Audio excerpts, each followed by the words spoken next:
How's it going, everybody? So a couple of things going on here that are new. One, we have a garage. Uh, I built this with my daughter, and we actually built a couple. This is sadly the first time that I've actually really done a video showing it. So I'll just kind of go through that really quick. We just have a few little scale flags, just some stickers. Of course, we went to Zoomies, had to get a free sticker there. We 3D printed a lot of cool stuff. We've got a little snap-on rolling tool chest, like little cooler thing with some extra tools, little oil dill. We got all kinds of neat little stuff, little car battery. It's just pretty fun. We just had some fun with it. We did a garbage can with actual garbage in it, and yeah, little guy flag and pretty fun stuff. So anyway, tomorrow we have a comp, and it is the top 5 best of the best for the season with the Micro Crawler Club. And so I'm going to just keep running the Red Rum. They're the murder truck. We've pretty much, I'm pretty impressed with how good me and Girls Can RC 2 have done, because one, we ran our trucks stock. If you look at them, like, mine doesn't even have any brass, really. I mean, it has plastic drive lines, plastic links. They're not even high clearance links. Plastic stock skid plate, everything. Everything is stock.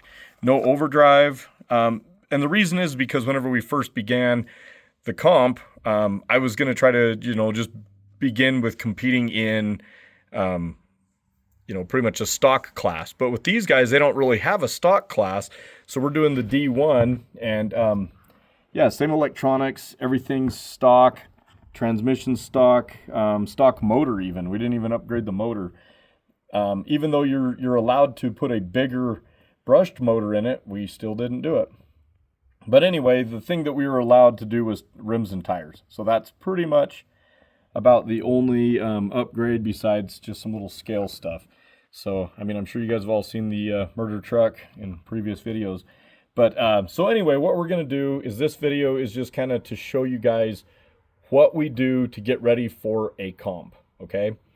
And so with that, I ended up buying a scale system by Sky RC. It's the corner weight system, the little 4 corners.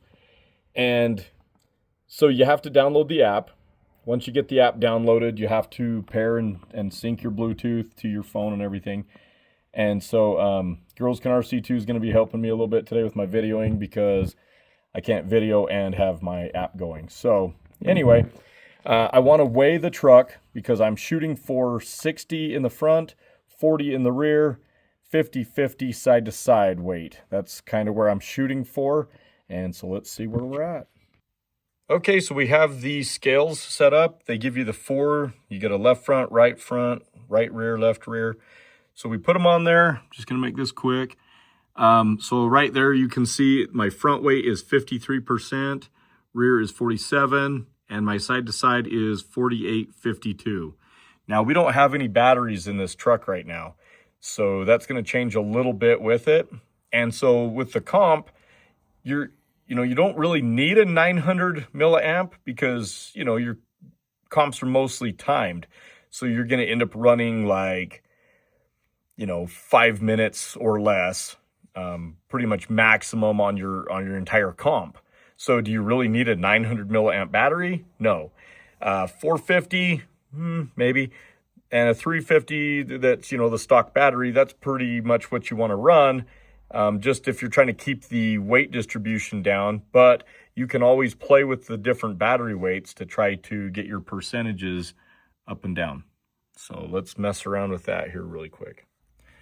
All right, so that is with a 350 milliamp battery in there, and we went 55 and 45 in the rear, 48-52 side to side. So we're still pretty dang close to where we were. And that's with a 350 in there. And you can see total weight on this truck is 319.2. Like I said, that is fully stock, just aluminum rims, tires. I was waiting for these Endura little ATs, pretty much, the all-terrains. Well, they used to only come in a 63, and so I waited for probably a year. In Jora, what took you so long?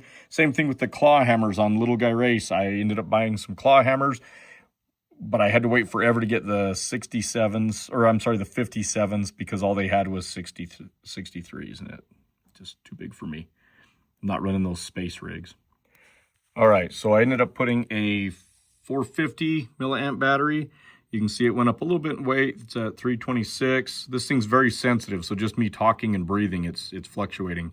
But my side to side went from 49.51, so it's a little bit more balanced at 50-50. I noticed my battery wasn't in there all the way straight.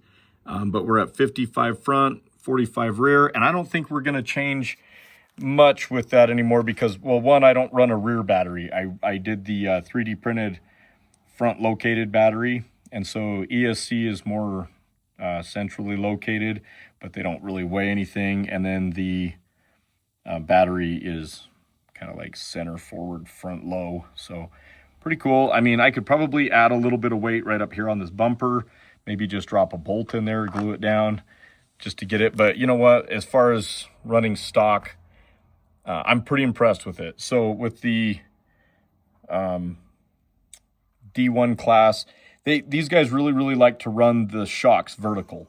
They're not really for the D1. They like them up and down. If you want to angle them, then that puts you in a whole nother class. And I figure for being stock, I'm just going to leave it like that. But I'm pretty impressed with how this little guy ran.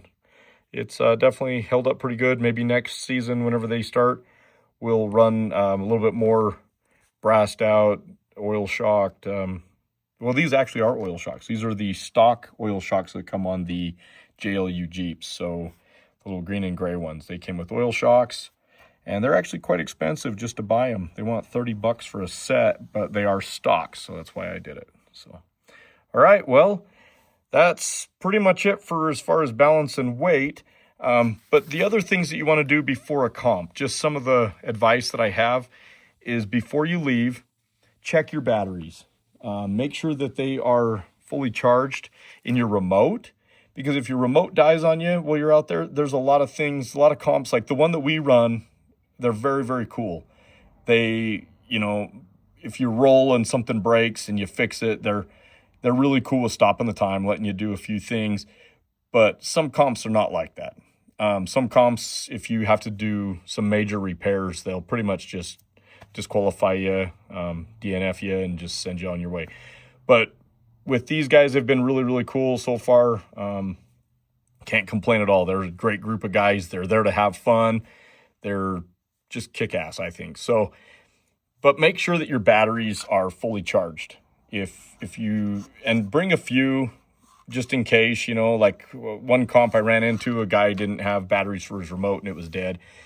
And it didn't take AA's. It took AA's, and oh man, it sucked. So I wasn't able to help him. I did have extra AA's. I say bring AA, AAA, a few extra batteries for your rig, probably a spare servo. You can change those out fairly quick, and definitely some wheel nuts. So bring you some extra little parts. I have a little tiny kit that I bring that has extra springs and stuff. Bring that, because if you lose a wheel nut, you're done. If you lose a servo, you're done. You know, batteries aren't charged. You're definitely not even going to run unless somebody's generous enough to swap you out and let you use it. So, well, all right, everybody, I'll wrap this up and call it good, but wish me luck. Me and Girls Can RC 2 will be competing in the top 5, and I'm pretty excited. We can't wait to see how we do. We'll let you know. Thank you.